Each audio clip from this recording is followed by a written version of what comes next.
everybody. I know what's happening. Hope everything's good wherever you at, wherever you may be. I'm out here on this Georgia coastal area doing some work. Shout out to Georgia Automatic Merchandising Incorporated.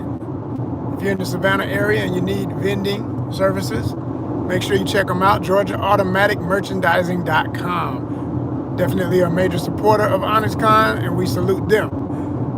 We actually work with them in many regards. And so, yeah, we shouting them out. So, yo, you know I'm back from DR, or RD, República Dominicana. You know, when you look at the hat for the baseball team, the R comes before the D. For the longest, that confused me until I read the flag and I realized that's the more formal Espanol way to pronounce it and say it. It's like when you go to some of these other countries like Brazil, which I haven't been yet, but I will, definitely. And that's what we're going to be talking about today. We're going to be brainstorming on places I want to go, how I plan to get there with your assistance, all of my supporters, all the people who want to see that content. Gosh, that's beautiful over there. I ain't even had time to turn the camera around. All this water around me around here. You just be ponds and lakes and rivers and the ocean and the brackish water, and I love it. I love being near water. But yeah, you know, Brazil, like, you know, spelled with a Z to us, but when they say it's Brazil and they spell it with an S, you know, that's more formal Portuguese. They go say Brazil, you know. So yeah, just little things that make it more authentic. And I notice when you use the more authentic stuff, you get more results too. Shout out to all my other fellow YouTubers trying to figure out how to boost them numbers and get respectable responses to all the work we put in to put all this content out. Trust me, when you use those little things that are more local and colloquial, look at the numbers on that. Like if you just put hashtag República Dominicana versus Dominican Republic, look how much more it is when you do it the formal way. You're going to see better numbers. It always is, I promise you. So, first rule that I will be reiterating throughout this live, as I always do in my lives, is if you're looking and you're enjoying, make sure you hit the like, the thumbs up. If I see 2 people in the bed, I want to see 2 thumbs up. If I see 10, I want to see 10 thumbs up. If I see 100, I want to see 100 thumbs up. You feel me? You know what it is. Y'all know how it go. So, let's get into it. So, for traveling and travel vlogs, which is a major part of this channel, because we are a multi-niche channel. We do all types of content. It's travel, it's gaming, it's event coverage, it's comic books and comic book culture. I mean, you name it, we do it. If it's arts entertainment, if it's creative, if it has popular art impact and popular arts diversity, one way or another, somehow, ONYXCON is involved, we're interested. So that's the kind of channel we have. And it's multi-niche. We're not a one-trick pony. I say it all the time, and I'm proud to say it because I know, you know, YouTube is built in a way where they want you to just kind of stick with one thing, whatever, because they want to know how to use, you know, they want to know how to put you in the little algorithm and stuff. Now, I don't want to be counterproductive, but I can't be nobody but who I am. And as the founder, president, the host, the creative mind behind the way all of this, the executive producer, the everything, I'm gonna do this type of content I want to see, knowing that there's an audience for it, because I got friends that love it. And right now it might be a microcosm of the general audience that we will get over time, but that's gonna happen slowly but surely. That's why I like to go live here, because I notice every time I go live, I get better numbers. I always get more people. People get to know you better. They see how you move, how you talk. You know, it's not edited, it's in the moment. So they get to really see how you work, and people appreciate that. So they get the essence of you, and if they dig how you roll, they subscribe. You know what I mean? We got hi, my friend from Indonesia. That's what I'm talking about. My internationals. What's happening? What part of Indonesia you from? Because Indonesia is a huge archipelago. A lot of different island groups, all as one nation.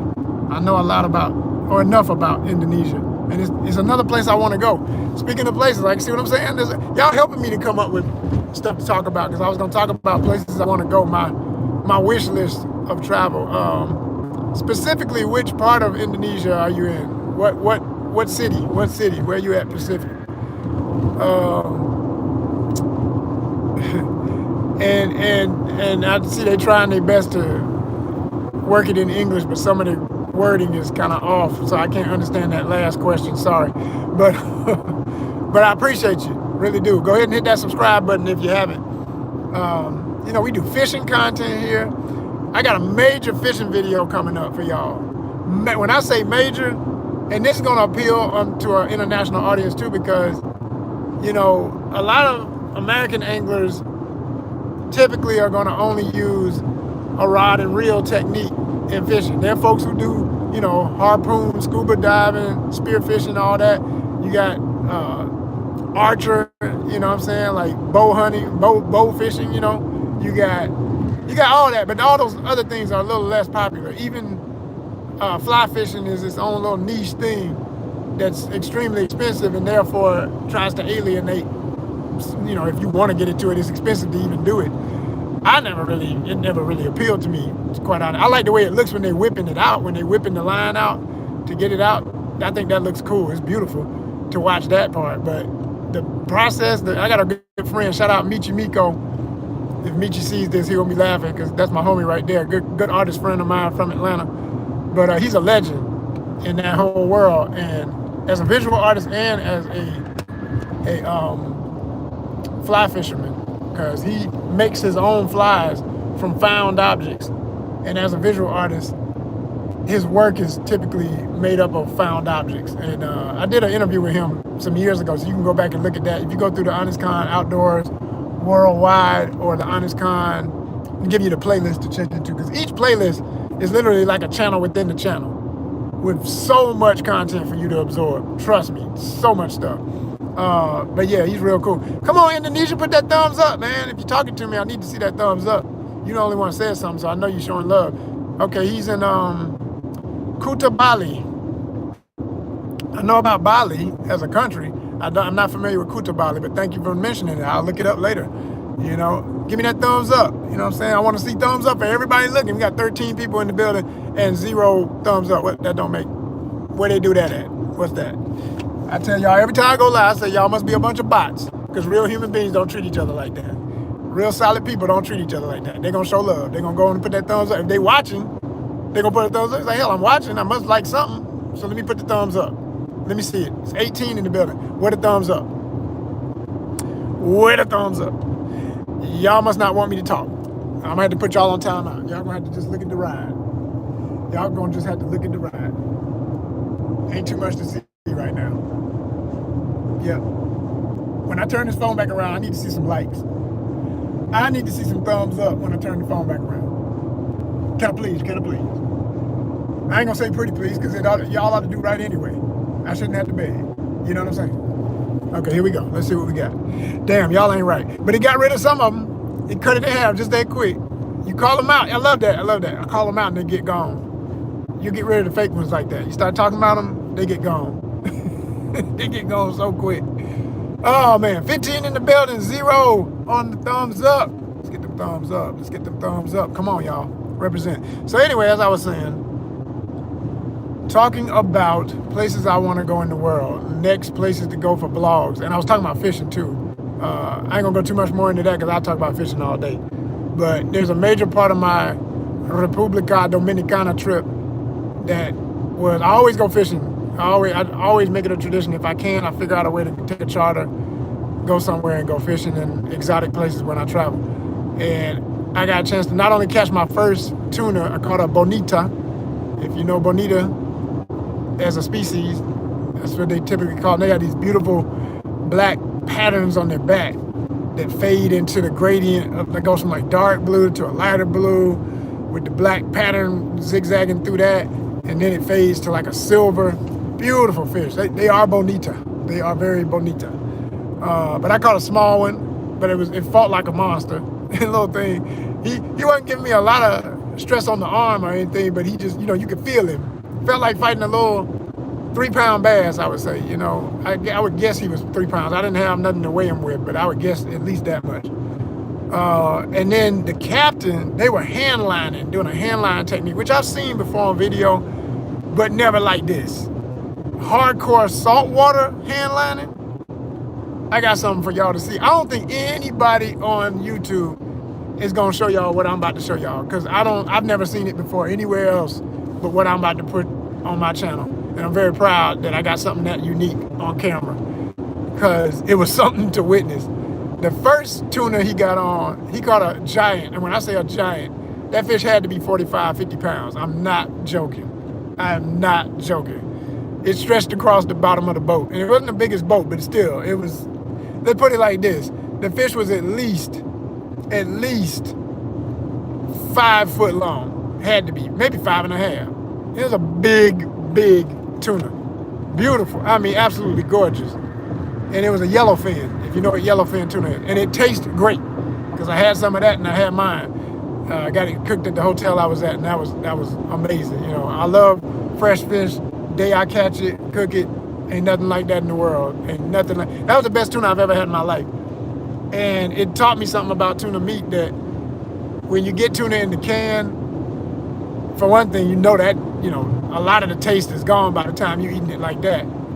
You really don't really taste how it truly tastes. You getting the after effect, you know what I'm saying? And all that salt and stuff they put in there to preserve it, you know. But when you eating it pure, fresh, right on the day, and the lateral line on a fish, which acts kind of like the ears, a vibratory sensory organ that runs down the side of most bony scaled fish, it tends to not taste good unless you're into that. Some people's cultures, they eat all of it. But depending on the fish, sometimes it don't taste good. Like on catfish, I always cut that away. That's what makes catfish taste, like people say, I don't like it. I say, that's because somebody didn't know how to fillet it. And you don't eat no damn skin, because that's where all the contaminants and stuff are. If it's any in it, that's where it's gonna be. It's gonna be there, and then the guts, and then the gut meat and stuff like that. So you cut all that stuff away. I try to stick with nothing but fillets. Now when I'm somewhere else in another country, people got their ways of doing it. Sometimes you end up with some skin, whether you want skin or not, because they just like to scale it, slice it down the side a bunch of times, and maybe even cook the whole thing with the head and everything on it. You know, like that hard frying and all that.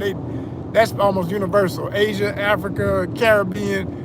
I've seen it, and I've ate it at different restaurants and stuff, and been places and ate it. And when I was in Malaysia, that's how they cook it, unless they steaming some stuff. You know, I tell you, this dude was drifting out here with this big ass 18-wheeler. Homie, I'm right here. What you doing? I ain't had time to hit the horn. Just had to get the hell out the way. Anyway, you need to pull over and take him a nap. You gonna mess around and kill somebody. So there's many ways people cook it and all that, you know what I mean? What are we doing right now, y'all? 25 of y'all looking at me and ain't no likes. Y'all better put that like on this. What is wrong? 14 now, because I said something about them. Like I said, the bots jump off. I literally think the computerized people, the little AI bot people, because I think they are on here when you go live, they don't like being acknowledged. Like when you tell them they doing wrong, you know, what you doing, man? How you gonna be looking at me all this time and you ain't even liking what you see? You obviously like something. Shit, what the hell? Ladies, gentlemen, what's good? 20 people in the building. Let me get some likes. Let me see some likes. What's good? What's good? Problem is, I think y'all put y'all phones down. I think y'all start the live, y'all start walking around your house, doing your dishes, folding clothes, play with the baby, go outside, get the mail, everything. Y'all be doing all kinds of stuff. I appreciate the watch time, but we need to like too. Thumbs up. What the hell? All of this is part of the process for YouTubers. It's real. We need that. That's how we building. You see that over there? That's us. We building. We are building. And we build with your support. Every like counts. Every view. Every second. Everything. It all counts. So anyway, as I was saying, on places I'd like to go. Places I'd like to go. So it goes in hemispheres. So I'm starting to cover more of this Western hemisphere, you know, from Canada all the way through the U.S., all the way through Central America, Mexico, South America, right? And now I really do want to lock that down kind of first, but Africa been calling me because being Black American, you know what I'm saying? That's an important, that's a journey you have to take. And I don't want it to just be a couple of countries. I want to go to like 10 different African nations. You know, highest on my list tend to be like South America. I mean, I'm sorry, South America, South Africa, Ethiopia, which almost can happen automatically whenever you go east. They always run you through Addis Ababa, the city airport, in Ethiopia. So because of that, and I said this in my last live, I was like, a travel tip I would give, because of the long layovers and all that stuff, it makes no sense to sit in no airport for 10 hours. That could have been a day in the country enjoying it. So go on and get a visa if you need one. Figure that, and figure all this other money out so that you can fully enjoy your time while you're there, because your time is money, you know? Like, why just see a little bit when you can see so much more and you're right there? Like, hell with the airport stuff. Like, get out, see it for, try to do at least 4 days, if not 5, hopefully a week.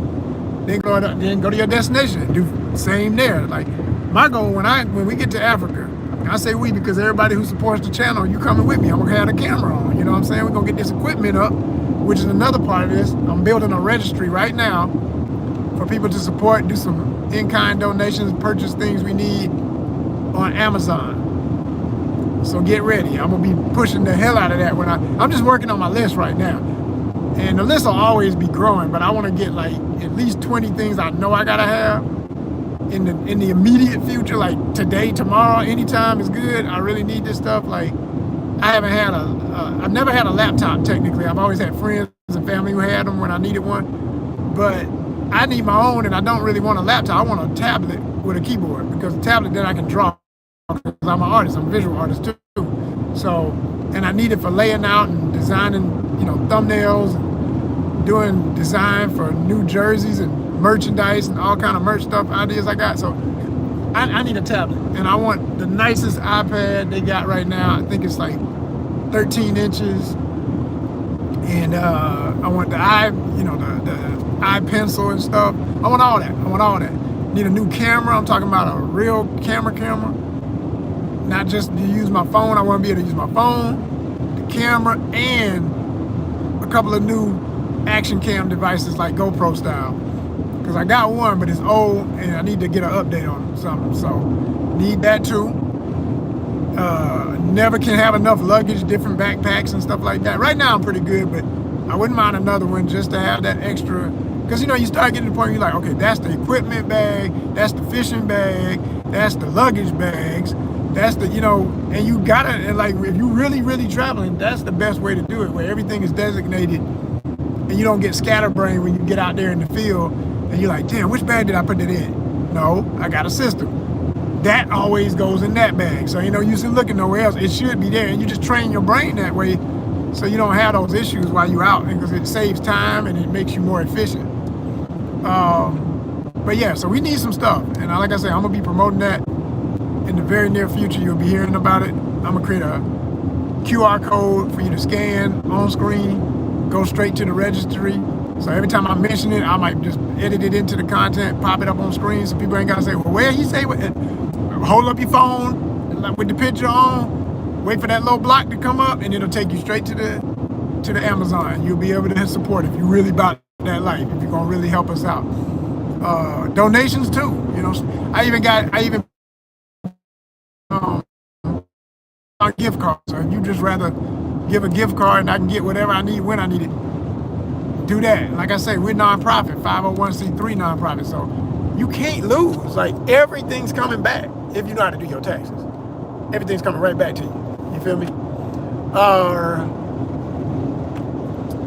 So yeah, it's back to my list. Like I say, so South Africa is high on the list. I'm thinking I want to start with Cape Town, because when I've heard about the other places like Joburg and all that, it's just Johannesburg, and what's the other one they always talk about? I think it starts with a D. Dang, can't think of my name right now. Hit the like button, y'all. Come on with them thumbs up. What's up? 17 in the building, 14 in the building, 20 was in the building. What's good? What's happening? Can you show the love? Is Indonesia still up in here? Why we ain't got a like yet? What's up with that? Come on, Indonesia. Want to go there, but I want to go, like I said, Cape Town first.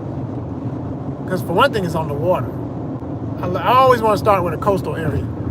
And what I've even started strategizing is that when it's hurricanes and all that stuff on the coast, okay, then you go to the inland places.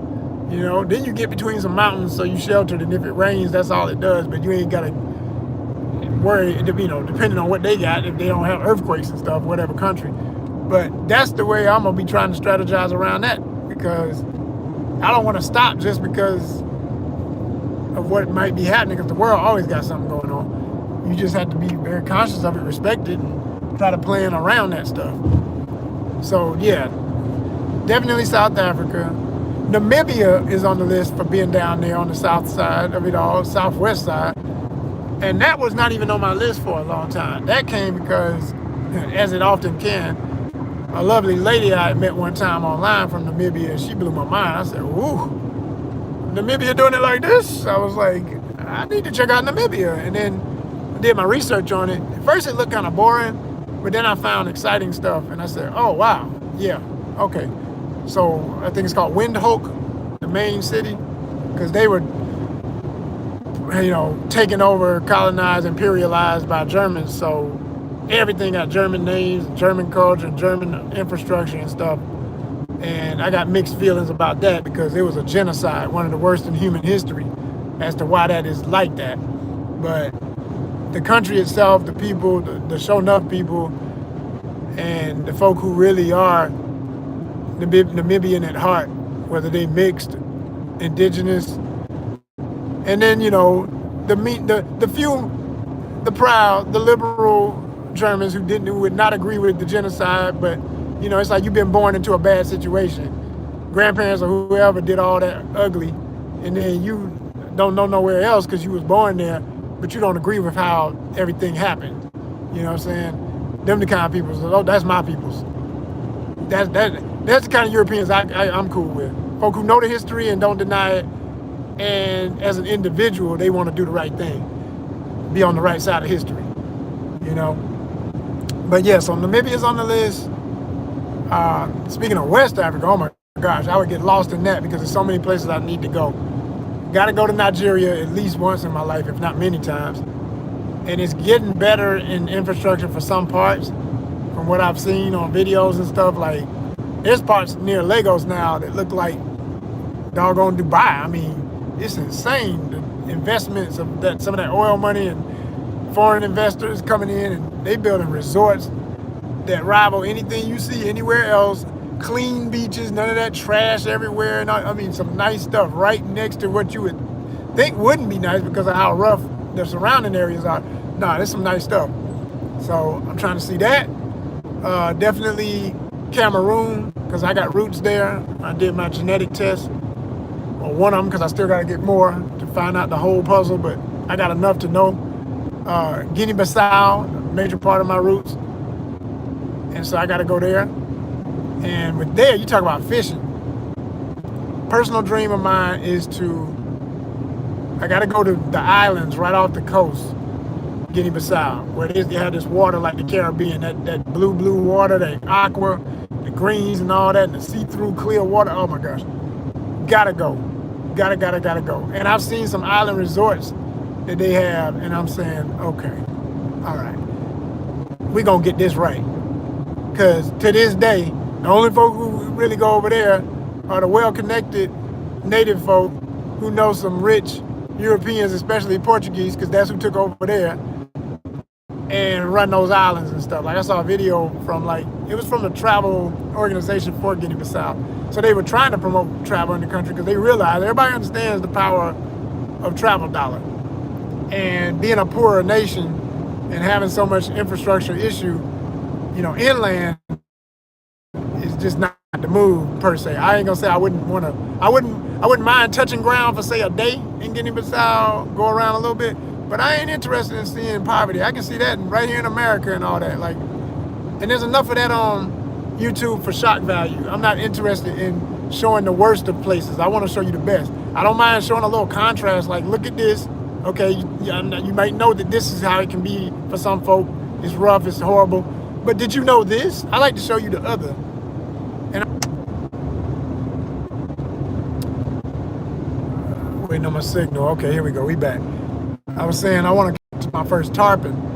I don't care where there, because there was a French dude who's on the record right now for the biggest tarpon ever caught in the world. He got the world record with the IGA and IGFA, and that fish was, I think it's like 350 pounds or something insane. So good gosh almighty. I don't even care if I beat a record. I just want to catch something like that. And I would love to catch it in Africa. and have a clean catch and release. I don't even want to eat it. Now, I will say, I'm not somebody who's on that, I don't eat fish and all that. No. I love fish. And the original reason to stress a fish out and bring it in is to eat it. So if I go out and there was enough people locally who wanted me to bring back the fish, we're going to eat. I'm going to feed the village. I believe in that. That's one of my phrases. Feed the village. If I come back, if I can help a whole group of people somewhere that needs some food in Guinea-Bissau and I catch a massive tarpon, they're going to eat. That's what I'm about. So, yeah, I want to do that. That's a big thing to me. And it's going to happen. It's going to happen. Just say it just like that. Where else on the list? So, then you got, of course, there's a lot of other places in Africa. I'm not going to run my complete list. Oh, I have to mention Egypt. Egypt has long been on the list because, I mean, hell, because it's Egypt, Kemet. You know, it's so important in the history of humanity. And so many false historians have tried to discredit its African root and African existence and place. It is forever a part of Africa. There's no taking Africa and cutting away Egypt and all that old BS the folk be doing just because right now it's more of an Arabic country. And if you really know the history of Arab peoples, they didn't just fall out the sky. They connect to Africa like everybody else. But anyway, another story for another day. But I'm looking to have that experience, and I'm tired of putting it off. I've been putting it off for years. I'm feeling like I want to try this winter because our winter is typically the best time to go to Africa. They always say the weather is best in like December, January, and all that. So start the new year off. You talk.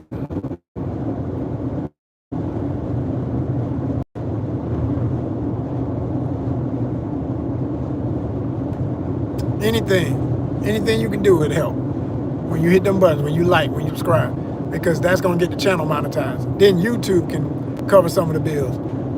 And once that happens, once we can make some thousands per month is our goal. It ain't even got to be, I mean, of course I want to make as much as possible for ONYXCON, but if we can make at least like 2,000, 2,500 a month, that's going to turn into travel money, infrastructure, survival of this entity, the whole nine. We're gonna get it. Trust me, I'm gonna guarantee that we're gonna travel at least 2 international trips, if not 3. And if the money keeps going up, we're gonna hit it every season. Winter, spring, summer, fall, there will be at least one international journey. That's my goal. I want to be somewhere else most of the time. 6 and 6. 6 months home, 6 months away. That's the goal. Maybe I think that's how we need at least 60,000 a year. At least 100,000 gonna be perfect, but at least 60,000. Because I've seen how much all this can cost, and I've seen what can come up, and that's what I learned about this last trip. It's like each trip teaches me something different about how it goes, as it will. And you know, I had a lot of weird stuff. This whole cyber crash thing is real. I was in República Dominicana the night 12 a.m. when it struck and didn't even know that that's where it messed up some things. To this day, I'm still waiting on my damn refund from Spirit Airlines. Trifling age, I can't stand them. Called them last night. Called them and waited for, I swear it felt like an hour. Never got nobody on the phone. I do have a validation that from like one of those chat services that once you put in all your information, they say we've confirmed that you are due for a refund and all this, but we'll send you an email in a couple of days. Couple of days? You want to be specific? Whole damn day done passed, ain't got nothing. So you know how they do. But we're gonna get that. We're gonna get it. They're not gonna keep playing with me. So yeah, it's a whole thing with travel. 16 in the building, ain't got no likes. What's good? Man, y'all, boy, I tell you. I wish I could see who it is. I really do. They need to change. I want to be able to see the names so I can see if it's a real person or not. Because if it's them no faces I call y'all, the ones ain't got no picture, no avatar, nothing, y'all bots to me. Bunch of bots. Yeah. Yeah, a bunch of damn robots. Anyway, so yeah, so Africa, like I said, is on the list.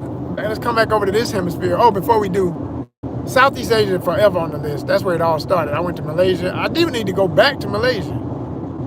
There's so much. I need to see it again from where I was, and then I need to venture to places I never went. Like I could start again in Kuala Lumpur, give that maybe 3 days because I've seen enough that I know how it works there. I don't want to spend too much time in the city.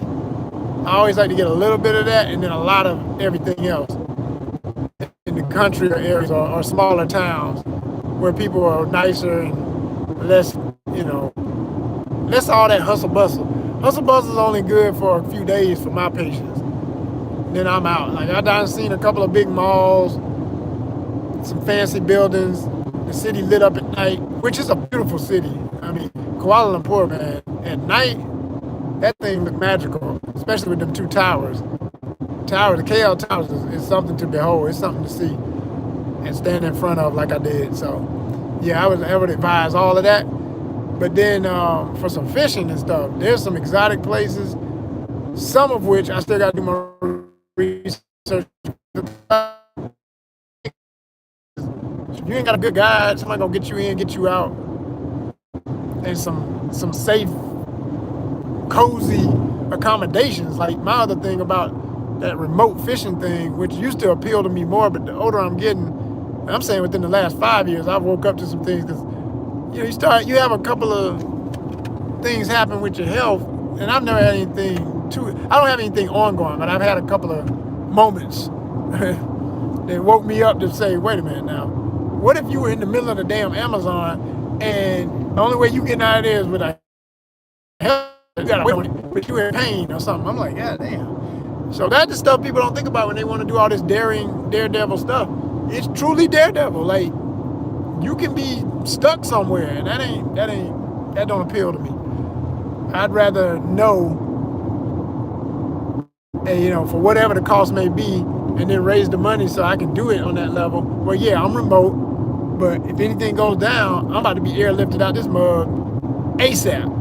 Or we got, everything state of the art. And I know old plane, old boat, no. I need new shit that works, and we know it works. Oh, man.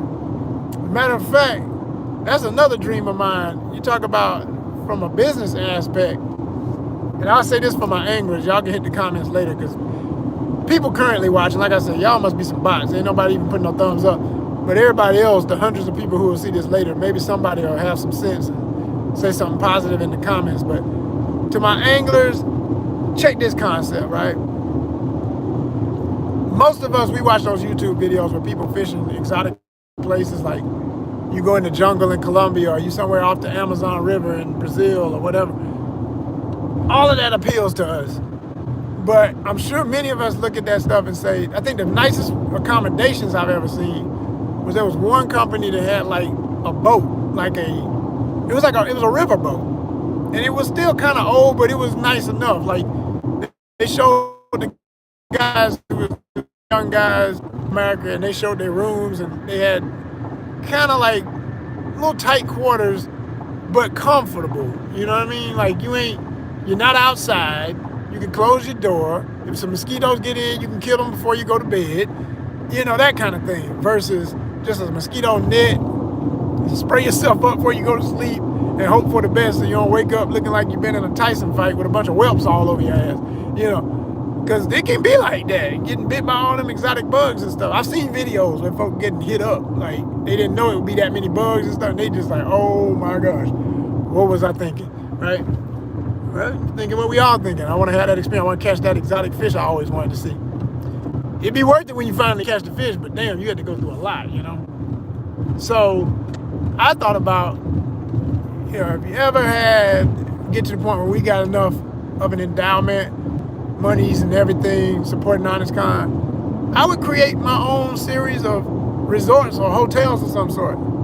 Because I've been staying in some places that just got my mind going about that and how it could be done. And they would be themed, like boutique places, like very, very exclusive. It would be top dollar. but it'll be worth it. And then I would even have incentives being, you know, a nonprofit organization where we get people who, with good heart and good intention, just want to travel, but they can't. We give you an opportunity to travel. Like, we bring them out with our endowments and our sponsors and supporters and put people in them spots. Give them those experiences, let them change their life, their perspective on the world, you know?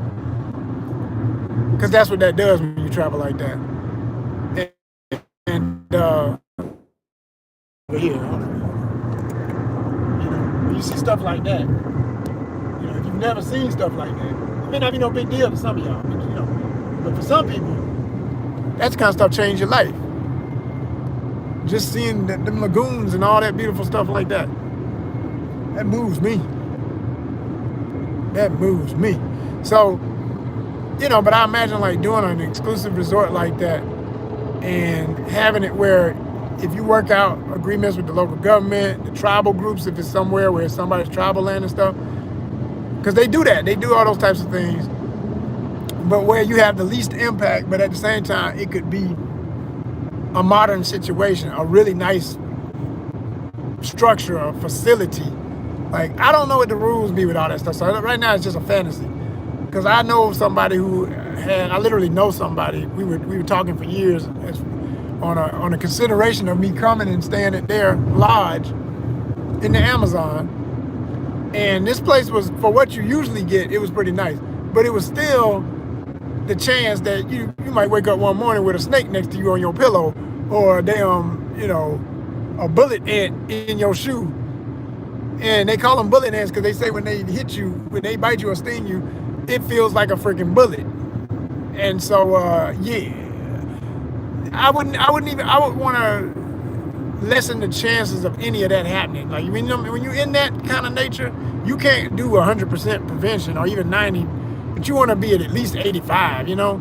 In the common situation, like what my dude had, his lodge, I would give that probably a 60% chance you'd be all right. But that's a lot of room for, you gonna kill a few bugs in your room, but just which one? You just hoping you don't have the one that's gonna put you in the hospital, you know what I'm saying? Or the snake that's gonna put you in the hospital, whatever. So I've always thought about like how in some coastal areas, like here in Georgia on some of the coast, they have these stilt houses, I call them. That's what I call them.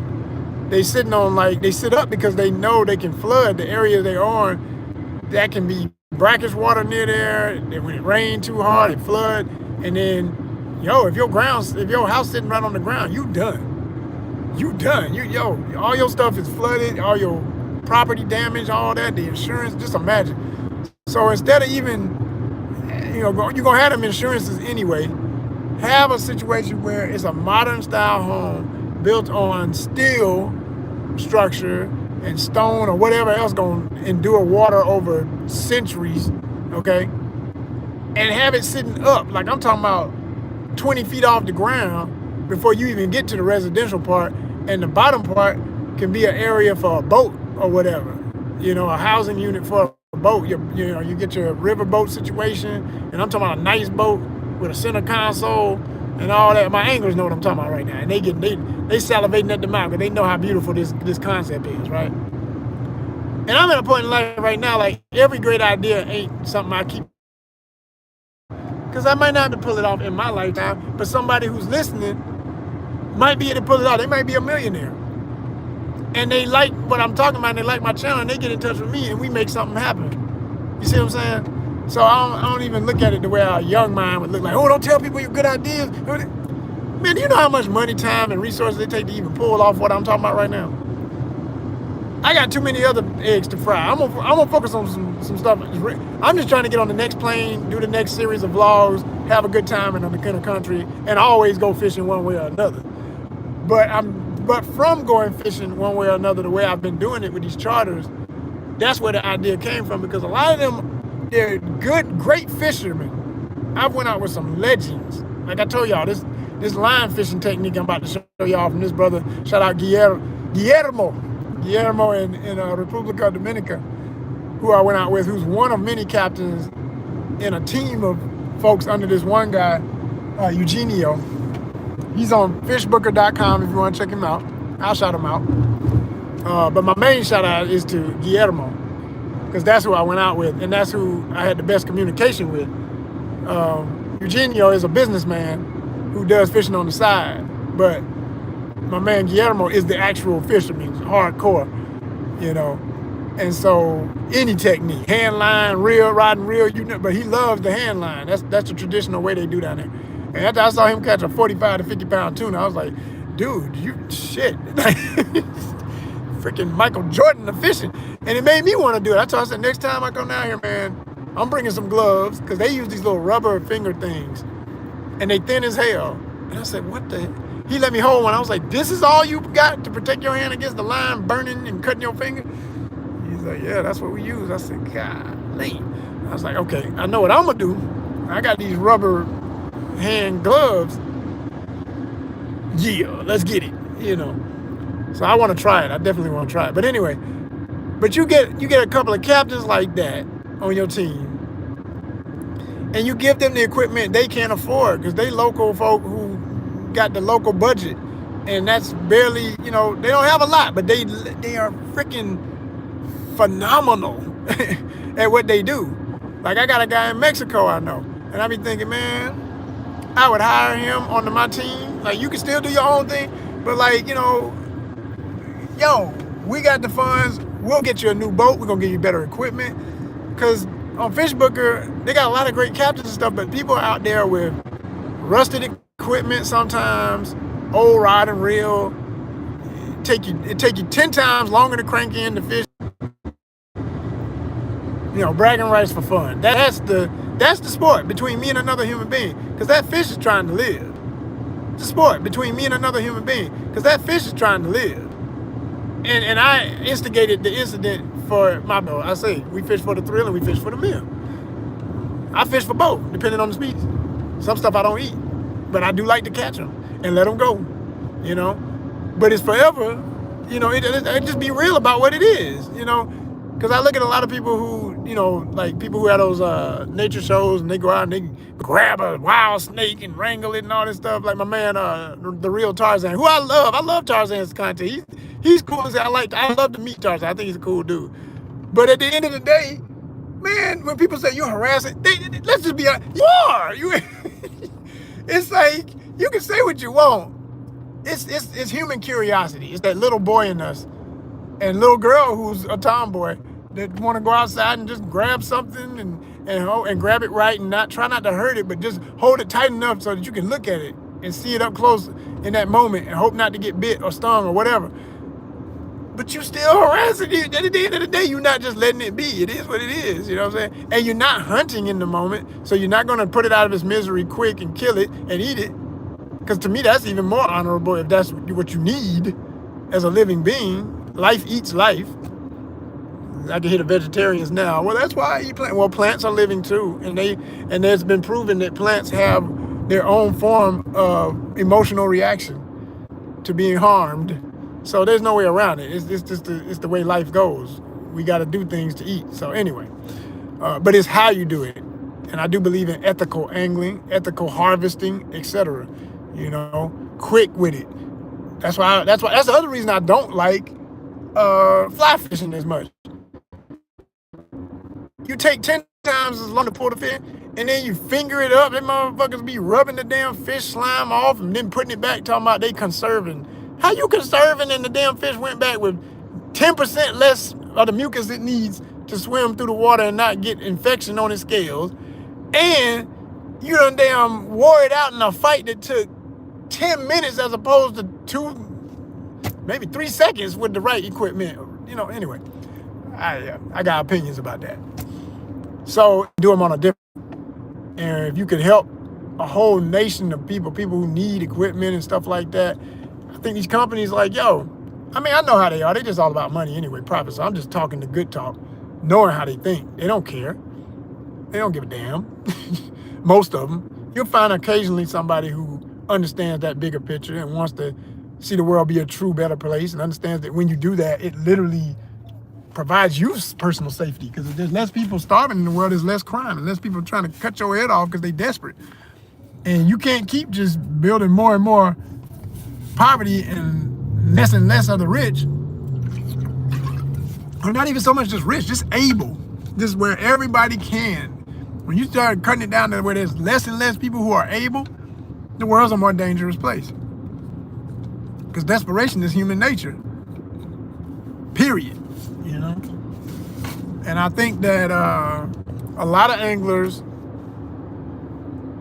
who I've met, like I say, in these countries considered third world, I don't like that term, but I'm just giving you the picture of what I'm saying. I don't like that term, though. Because it's like, it's trying to make it sound like somebody's starting, like they want to be down. No, that was all systematic because of colonization. There's not one place on this earth where people are in so-called third world situations that is not a result of colonization and imperialism. Somebody there is living rich. In every poor-ass country, there's always some folks sitting on the, when I was in Dominican Republic, I saw these mansions on the hill just like I see in LA, California. Everywhere you go where there's poverty, somebody's sitting on the hill doing it big. I always say, that ought to be me, personally. Everybody don't want that. Everybody don't think they deserve that. Everybody don't need that. That's fine. But you should have the option of acquiring if you so please. And if it works within the rest of nature. That's another important part. Because people build places they shouldn't even be. Which is why every year in California, you got wildfires destroying all these people, and they all this money they put in their houses. But I've been out there. I've seen that with my own eyes. I've been to Los Angeles many times. I was there one year during Christmas when the whole damn mountain range was on fire, morning, noon, and night. And at night, it looked so crazy. It was eerie to see them flames on the hill. And you breathing that shit. They're talking about it right now, there's fires. Right now, it happens every year. And it's a natural occurrence, but it's getting worse because of human activity and transplanted stuff on the land. It ain't there naturally. So you can't have gas tanks and cars and stuff sitting on next to dry brush that catches on fire. Boom, then it goes for more days. They can't put out the fire. Plus, there's also, a lot of people don't know this about Los Angeles particularly, but I learned this when I was there. And I lived it, I did it, so I know how this works. We went camping, right? And the area we were in, Morro Bay, Central California. If you know it, you know how beautiful it is. Morro Bay is good. I still got to go back because when we went, it was kind of cloudy. I want to see it sunny. And we were starting a fire, and all we used was just the bits of these eucalyptus trees, these giant eucalyptus trees, which, by the way, every eucalyptus tree in California was brought by humans. That's why I don't use the term invasive species. There's no such freaking thing. Human transplanted species, plants and animals, flora and fauna. Anywhere you can look it up. I don't care what you say that's invasive. Do the research and you're going to find human intervention. It's going to be some human, whether it was people going somewhere and something got on their body like a tick that just rode them home because mofo don't take a bath like you should when you come from a hike, and the mess got on them and stayed on them all the way till they got back to their country, and then dumbass realized they done brought a tick that wasn't even there. You know, like stupid stuff, but that's human stuff that happens. But seriously, the eucalyptus trees in California that people think are native because there's so many of them because they proliferated, they're not native. They mostly all came from Australia, but they love that climate and soil, and some of them get bigger and more prolific there than they do in native land in Australia. So anyway, they got these huge ones, right? And the bark it's got that paper bark, it be falling off, and then you got the leaves, everything in it. You got these oils, eucalyptus oil in that particular type. You put that on fire, that stuff burns like gasoline. And they say that's the number one reason why they can't put out them fires in Cali, because it takes longer for you to, flush enough water and whatever other chemicals and stuff they put in it, powders and stuff to squelch it, because that stuff just want to burn. It's like lighter fluid. It is the real. I witnessed it. We started a campfire and we put it out before we went to bed, but in the morning the embers were still orange underneath the gray part. I was like, damn, that stuff is real. And this was in a controlled, campground. It wasn't like we was up in the hills, roughing it. It was like RVs out there and everything, that kind of thing. Flat gravel lot, and you set up your tent, that kind of thing. Even had bathrooms, So it wasn't hardcore camping. I've done that when I was a kid, and that's another thing. I ain't got no interest in doing that no more. I don't want to sleep on the ground. I don't give a damn how nice my blow-up mattress is. I don't want that no more. It's just that ain't my style. Like I said, I want to bring luxury in a small, controlled, reasonable structure to exotic places. That's the kind of resorts I would love to lead the world for people to experience some stuff I've seen. So anyway, that's all I got. Just brainstorming, just chopping it up with y'all. Hey, I got 2 likes in the bill. I must have hit the right note. Somebody finally bestowed upon me their thumb. Thank you so much. Wow. To the rest of y'all, kiss my. I'll holler at y'all. Peace.